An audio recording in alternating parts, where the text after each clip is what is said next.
ઉબન્યા આરતી આપ જોઈ રહ્યા છો સ્પાર્ક ટુડે ન્યૂઝ. વડોદરાની પારુલ યુનિવર્સિટી દ્વારા 4 દિવસીય ઇન્ટરનેશનલ ફોલ્કલોરિક ફેસ્ટિવલ 2023નું આયોજન કરવામાં આવ્યું, જેમાં ફેસ્ટિવલમાં 2023ના ઉદ્ઘાટન સમારોહમાં 20 દેશના 200થી વધુ આંતરરાષ્ટ્રીય કલાકારોએ ભાગ લીધો. તેમણે તેમના દેશોની પારંપરિક પહેરવેશ ધારણ કરી લોકનૃત્ય રજૂ કર્યું. પારુલ યુનિવર્સિટીમાં 3500થી વધુ વિદેશી વિદ્યાર્થીઓ અભ્યાસ કરી રહ્યા છે, ત્યારે વિશ્વભરમાંથી કલા અને સંસ્કૃતિના અનેક પ્રકારોની ક્ષિતિજોને વિસ્તૃત કરવા અને આંતરરાષ્ટ્રીય એકતાની ભાવનાને પ્રોત્સાહન આપવા માટે પારુલ યુનિવર્સિટીએ ફોલ્કલોરિક ફેસ્ટિવલ 2023નું આયોજન કર્યું, જેમાં ફોલ્કલોરિક ફેસ્ટિવલના શુભારંભ પ્રસંગે સ્લોવાકિયાના રાજદૂત રોબર્ટ મેક્સિકન, ઓલ ઇન્ડિયા યુનિવર્સિટીના રમતગમતના અને યુવા બાબતોના સંયુક્ત સચિવ doctor Baljit Singh Shekhon, veteran actor Yashpal Sharma સહિત ડૉક્ટર દેવાંશુ પટેલ ઉપસ્થિત રહ્યા. ફોલ્કલોરિક ફેસ્ટિવલના શુભારંભમાં Australia, Zimbabwe, Bhutan, Mexico, Egypt, Sri Lanka, Morocco, Lithuania, Taiwan, દક્ષિણ આફ્રિકા સહિતના દેશોના ધ્વજ લહેરાવવામાં આવ્યા, તેમજ વિદેશી વિદ્યાર્થીઓ તેમને દેશનું લોકનૃત્ય, પારંપરિક પહેરવેશ પરિધાન કરીને લોકસંગીત સાથે સંસ્કૃતિ રજૂ કરી પરેડ કરી હતી. ફોલ્કલોરિક ફેસ્ટિવલમાં આગામી 3 દિવસ દરમિયાન વિદેશી વિદ્યાર્થીઓ સંગીત અને નૃત્યના માધ્યમથી તેમના દેશોની લોકકલા પ્રદર્શિત.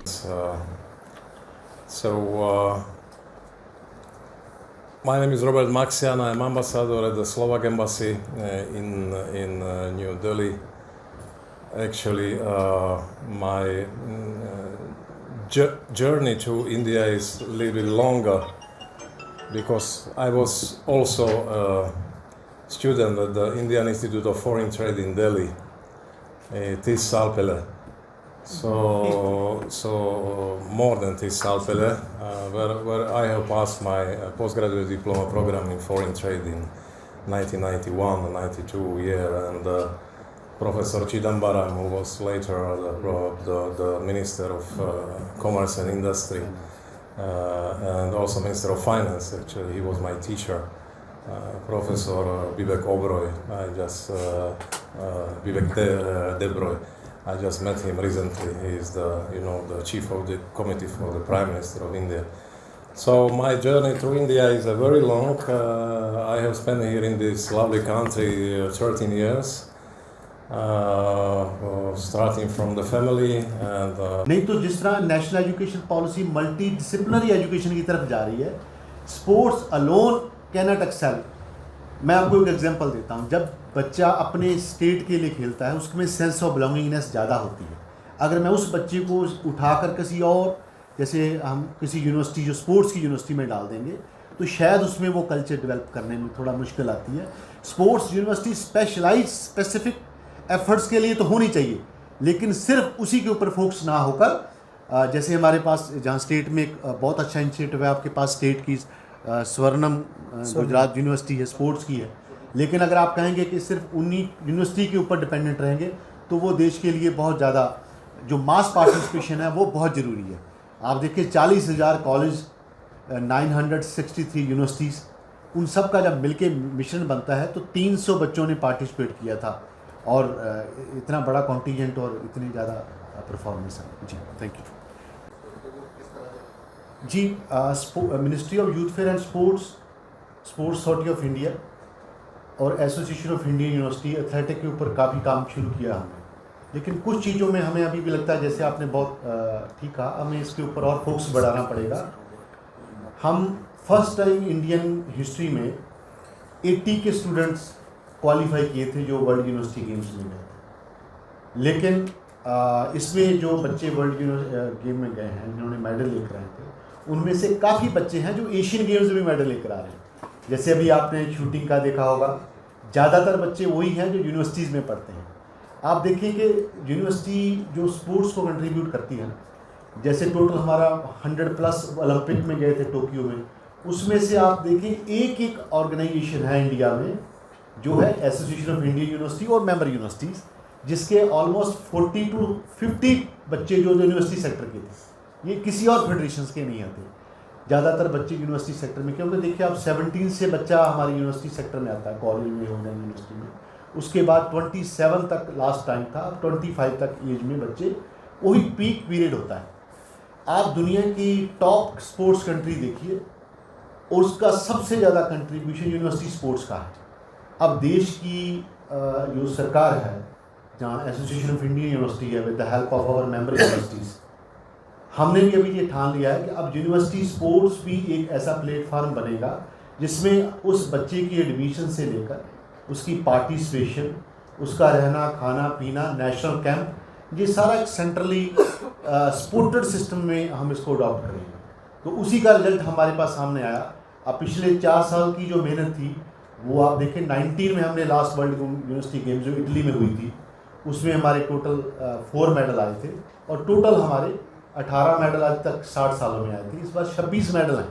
तो ये अब हम वर्ल्ड की टॉप 7 रैंकिंग सिस्टम में आ गए।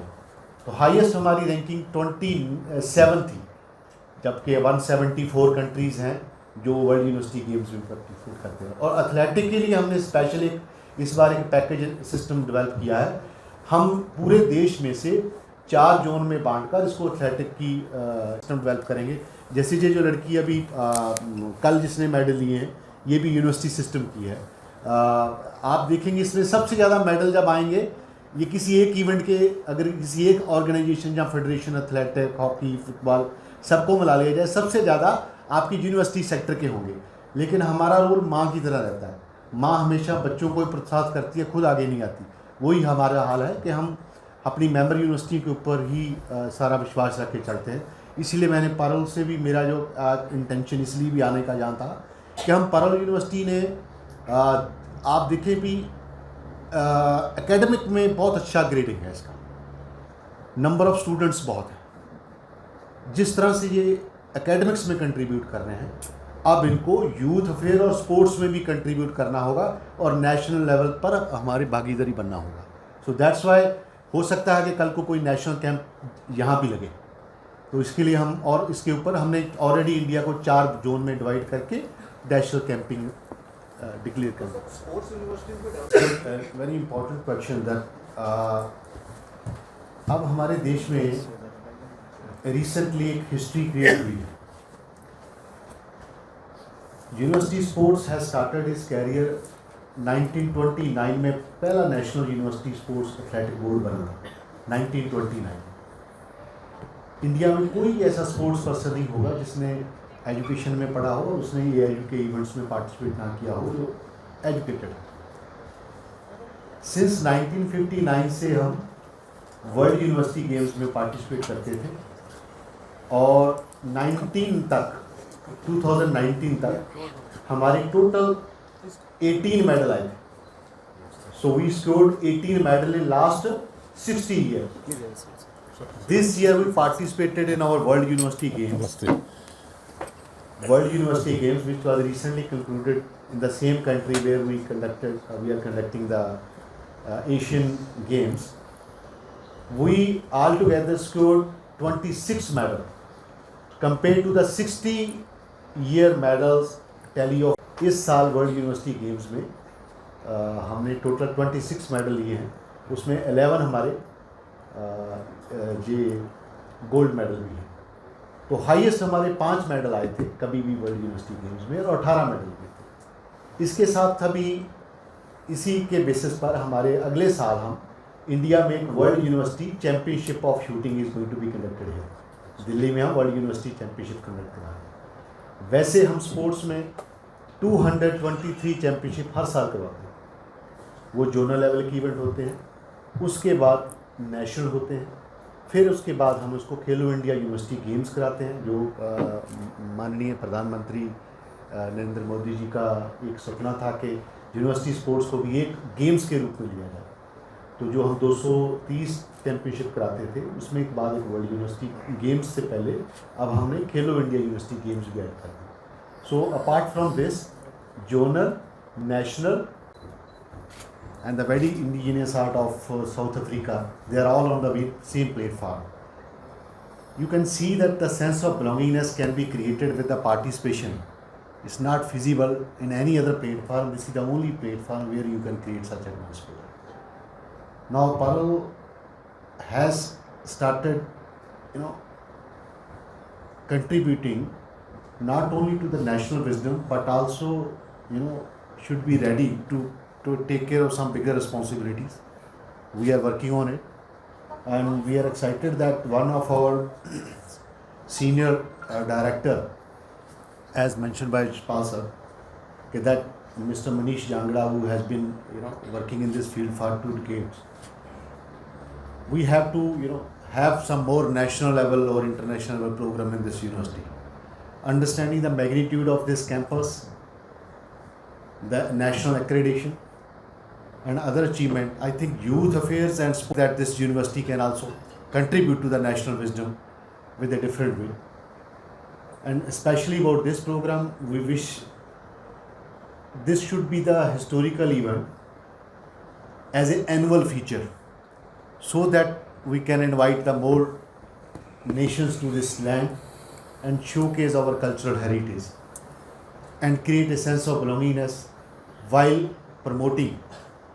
You might have seen that with the implementation of the new education policy, India also shifting its focus on multi-dimensional or multidisciplinary education, and at the same time promoting the art and culture by introducing various aspects of the cultural heritage to higher education sector. So Parallel has great scope to work together for the national wisdom, and we are honored to have a good partner university in Gujarat now. So this is first, but has many more in the future. देखा हूँ मैं, और मुझे बड़ा अच्छा लगा। इतना informal function की फालतू में ही एक दूसरे का ये ना करके, बहुत बड़ी चढ़ी बातें ना करके, सिर्फ come to the point type चीज़ें करके, और बिल्कुल, और वो भी हॉल के अंदर ना रख करके ऐसी जगह पे रखा। नहीं तो वो एक हॉल के अंदर एक एक का परफॉर्मेंस करवा सकते थे, एसी में बैठे होते सब बढ़िया से, लेकिन पता नहीं कि ये इतना बढ़िया लग रहा था, जैसे 26 जनवरी की परेड हो या 15 अगस्त का कोई फंक्शन हो, या इस तरीके का एक फंक्शन लग रहा था। Thank you so much for calling me for I'm very lucky I'm part of this function, and my best wishes are always there. कल 11 बजे ऑस्कर हॉल है, ऑडिटोरियम यहाँ पर यूनिवर्सिटी में, वहाँ मेरी फिल्म का शो है, तो मैं वो करके फिर जाऊंगा बॉम्बे। तो अगर कोई देखना चाहे तो मोस्ट वेलकम है, लेकिन वो फिल्म है, मतलब मिस नहीं करनी चाहिए। 1 नवंबर से आ जाएगी, OTT पे भी आ जाएगी, लेकिन उससे पहले बड़े पर्दे पर अगर कोई इच्छुक हो तो प्लीज़ आइएगा। And thank you so much. Baljit ji, आपका भी धन्यवाद, इतने अच्छे से आप पहली बार मिले, लगा ही नहीं कि पहली बार मिले। Thank you so much everybody, thank you. We have 963 member universities and more than 43,000 affiliated colleges, and dealing with 39 million students in the country. Oh. The biggest youth system existing in the higher education sector. What I am excited today is that Parallel University has been now in the platform where they can contribute to the national wisdom and invite the other part of the world, the youth especially, to showcase the Indian heritage. It's not about only the unity or the Statue of Unity. It's about the diversity of our nation also can be showcased, where you might have seen that most of the nation from the geographically they are from the beautiful landscape, but also with a different attitude or a culture. Draupadi Murmu ji से, और कांस में भी दिखाई जा चुकी है, तो ये अपने आप में एक बड़ी हिस्ट्री है। और पूरे इंडिया में अलग अलग प्रदेशों से मुझे बुलाया जाता है उस फिल्म के शो के लिए और उसके डिस्कशन के लिए कि रीजनल फिल्म्स को कैसे हम उठा सकते हैं या बढ़ा सकते हैं, क्योंकि 6 साल में ये फिल्म तैयार हुई और बन के रिलीज़ हुई नॉर्थ इंडिया में, और इधर खासकर हरियाणा और आसपास के इलाकों में, और बाकी देशों में गई वो अलग। तो मुझे पारुल यूनिवर्सिटी और मनीष जांगड़ा, इनसे मेरा बहुत पहले का संबंध है, मनीष जांगड़ा से उससे भी पहले का, क्योंकि वो दूसरी यूनिवर्सिटी में थे तब। तो जब भी उसने जो भी काम किया, हाथ में लिया, तो उसने करके छोड़ा। He is my inspiration also some time. मतलब मैं जब मुझे पहले बुलाया यहाँ पर, तो I was in Orchha, Gwalior के पास, आई वॉज शूटिंग परसों ही। तो मतलब बुलाया तो पहले था, बट मैंने सोचा कि मैं इतना एग्जर्शन हो जाएगा, बिकॉज अभी उठाऊँ मैं, कैसे आऊँ, मैं क्यों आऊँ, मतलब ऐसी जगह पे मुझे नहीं पता था कि फंक्शन क्या है। तो मनीष जांगड़ा ने जब बताया यार 20-22 देशों से टीमें आ रही हैं तो तुमको आना है, तो मैंने कहा मैं क्या करूँगा, मतलब I am not the right person to attend this function. But जैसे उसने फोकलोर का नाम लिया तो मैं कहा yes I am the right person, because मैं बताता हूँ कारण क्या है। क्योंकि मैं पिछले 7 सालों से हरियाणा के फोक पे काम कर रहा हूँ, और एक फिल्म बनाई है मैंने, एक फोक आर्टिस्ट की बायोपिक है लक्ष्मी चंद की, जिसका नाम है दादा लक्ष्मी। यू कैन फाइंड, अगर गूगल पे सर्च करेंगे या यूट्यूब में, तो 71 इंटर, पता नहीं क्यों कभी भी बोले नहीं एक दूसरे को कुछ भी, कभी बात नहीं हुई इस बारे में, ना ही हम कभी बैठते, ना कभी बहुत ज़्यादा बातें करते। But there is something unknowingly या इनविजिबल कुछ है ऐसा जो yes we are inspired by each other. तो सबसे पहले तो मैं आपको बधाई देना चाहूँगा, पूरी यूनिवर्सिटी के कैंपस इतना बढ़िया, और इतना बढ़िया लोग, और इतना बढ़िया फंक्शन किया है। इन्होंने बीच में ही बोला कि प्रेस वाले वेट कर रहे हैं, और मैंने वो प्रोसेशन जा रहा है, तो मैंने बोला यार अगर बुलाया है तो देखने तो दो, कुछ देश रह जाएंगे या मेरे नज़र से। तो हर एक देश की एक रंग, एक कला, एक रिदम, उनका एक वो देखने को मिला है, एक अलग ही। हर रोज़ ऐसा नहीं होता है, हम रोज़ वही गाने, वही चीज़ें, वही वायरल जो चल रहा है, इंस्टाग्राम की रीलें, ये देख देख के पक चुके हैं, कितना देखेंगे। ये जो आज एकदम से नया अनुभव हुआ है, आज मैं कुछ लेके जा रहा हूँ यहाँ से, पता नहीं बहुत कुछ लेके जा रहा हूँ, और वो ज़िंदगी भर याद रहेगा। ऐसे चेहरे